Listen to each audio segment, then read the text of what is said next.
Olá pessoal, sejam todos bem-vindos. Aqui é o professor Marcelo Machado, do canal Física Fácil com Marcelo, e hoje nós estamos aqui para resolver uma questão da URGS de 2020. É uma questão que fala sobre força de atrito, uma questão bastante interessante, que envolve questões conceituais também, envolve também conhecimentos associados a cálculo, mas enfim, vamos à questão, tá? A figura abaixo representa um bloco de massa 2 kg que se mantém em repouso sobre uma superfície plana horizontal, enquanto submetido a uma força F, paralelo à superfície e de intensidade variável. O coeficiente de atrito estático entre o bloco e a superfície vale 0,25. Considere G igual a 10 metros por segundo ao quadrado.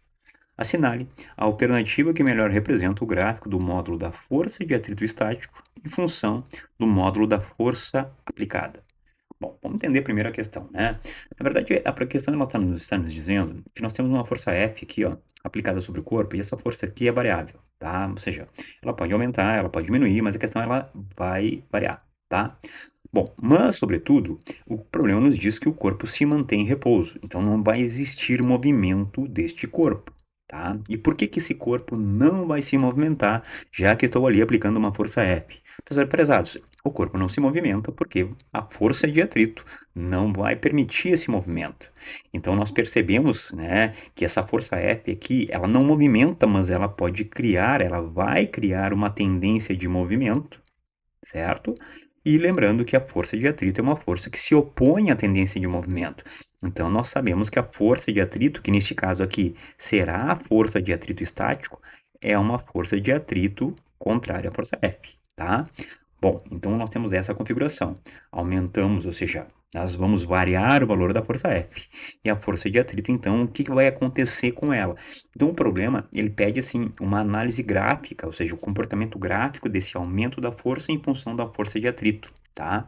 Bom, o primeiro passo para que a gente possa resolver esse problema aqui. O primeiro passo, prezados, é calcular aqui quanto vale, tá, a força de atrito estático. Então, para isso, nós vamos aqui aplicar a forma, né? Como é que se calcula a força de atrito estático? Então, a força de atrito estático, tá? Ela é calculada fazendo o produto do coeficiente estático multiplicado pela força normal. Ó, o coeficiente estático ele é dado no problema, ele vale 0,25, tranquilo. Mas e a força normal, né? Acho que é importante aqui nessa questão a gente relembrar um pouquinho, né? O que é a força normal e como a gente pode encontrar ela.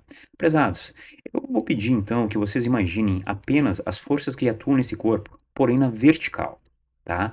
Nós temos aqui atuando nesse corpo na vertical a força peso, que é a força de atração gravitacional, a força com que a Terra atrai o corpo, tá? E nós temos aqui, contrário ao peso, uma força chamada força normal. Essa força normal, ela surge do quê? Surge da reação do piso, né? O piso está sendo comprimido e ele reage aplicando ou devolvendo uma força normal, tá? Bom, como a gente tem esse corpo aqui, tá? Em equilíbrio na vertical, esse corpo não se movimenta na vertical, o que a gente pode concluir é que as forças verticais, elas são idênticas, tanto que elas se anulam, tá?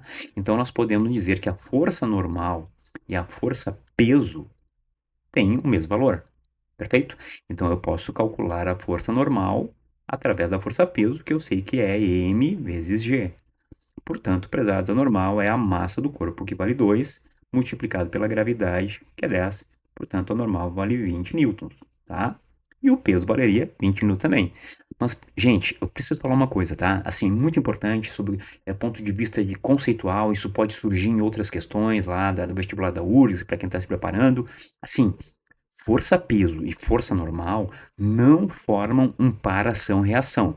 Primeiro, pessoal, essas duas forças, elas estão aplicadas no mesmo corpo. Ação e reação sempre aplicada em corpos distintos, tá? Outra coisa, o peso e a normal não são forças uma em decorrência da outra, ou seja, tá? Não surge uma em função da outra aplicada. São forças de origens distintas, porém elas estão aplicadas sobre o mesmo corpo, tá? E como o corpo está em equilíbrio, perfeito? Significa que elas têm a mesma intensidade. Lembrem disso.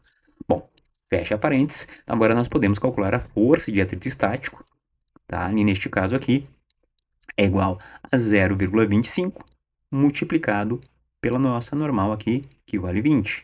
Portanto, aqui a força de atrito estático, neste caso, vale 5 newtons.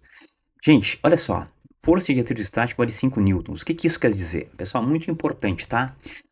Pessoal, a força de 5 newtons, que representa o atrito estático, é uma força, tá, que só vai surgir nesta intensidade se o corpo for solicitado nesta intensidade. Perfeito? Então, o que significa isso? Então, ó, vamos fazer um exercício. Digamos que a força F que eu aplico vale 1 newton, tá? Quanto vale a força de atrito estático? Bom, primeiro, se eu aplico 1 newton, o corpo vai ficar parado, perfeito? Por quê? Porque se 1 newton que eu apliquei, como sendo a força F aqui, tá? Ele será anulado. Mas anulado por quem? Pela força de atrito estático. Mas para que essa força de 1 newton, que teoricamente eu apliquei aqui, seja anulada, é porque a força de atrito estático, prezados, vale exatamente 1 newton. Então, se eu aplicar apenas 1, o atrito vale 1. Se eu chegar aqui, prezados, ó, e aplicar 2 newtons, tá? A força de atrito estático, ela vale 2 newtons. Por quê? Porque se eu aplicar 2, o corpo fica parado. Fica parado por quê? Porque o atrito estático anula a força que eu faço, porque ele faz a mesma intensidade, tá? Se eu aplicar aqui, prezados, uma força F de 3 newtons, tá? A força de atrito estático, neste caso aqui, vale 3 newtons. Então, o que a gente pode perceber é que na medida que eu aumento a intensidade da força F aplicada, o atrito estático vai aumentando também. Tá? Então já é uma dica para que eu possa responder a questão, tá? Ou seja, eu tenho um aumento. Então isso, prezado, aqui já faz eu excluir item A, né, onde aqui a força estática ela permanece constante, aqui a gente percebe que a força de atrito estático ela vai aumentando, tá? E aqui também, porque aqui a força vai diminuindo. Sobrariam ali 3 alternativas, tá? Mas a gente consegue ver facilmente o seguinte, o aumento da força F, tá? Comparado com o aumento da força de atrito estático, ele é um aumento linear, 1 para 1, certo? E aumento 1 para 1, ou seja, um aumento linear, conforme a gente pode perceber aqui, isso leva ao gráfico de uma reta, né? O que descarta é essa alternativa, porque aqui a gente tem uma curva, tá? E aqui também essa aqui. Então aqui a gente também pode observar no gráfico, né? Se nós olharmos no gráfico aqui, ó, uma intensidade 1 de atrito equivale a uma intensidade 1 de F. Ó, uma intensidade 3 de atrito equivale a uma intensidade 3 de F. Uma intensidade 5 de atrito equivale a uma intensidade 5 de F. Ou seja, pessoal, é o que está acontecendo, tá? Então, por isso que nós temos aqui a alternativa C como sendo a alternativa correta, tá? Prezados, importante lembrar, a força de atrito estático, ela tem esse comportamento em qualquer circunstância. Ela sempre vai aumentando, tá? Conforme a gente vai solicitando o corpo, à medida que a gente vai aumentando a força F, certo, gente? Bom, pessoal, tá? Ficamos por aqui. Eu agradeço a atenção de todos. Se gostou do vídeo aí, dá um like. Também aproveita para curtir o canal, certo? Mais uma vez aí, obrigado pela atenção. Um abraço.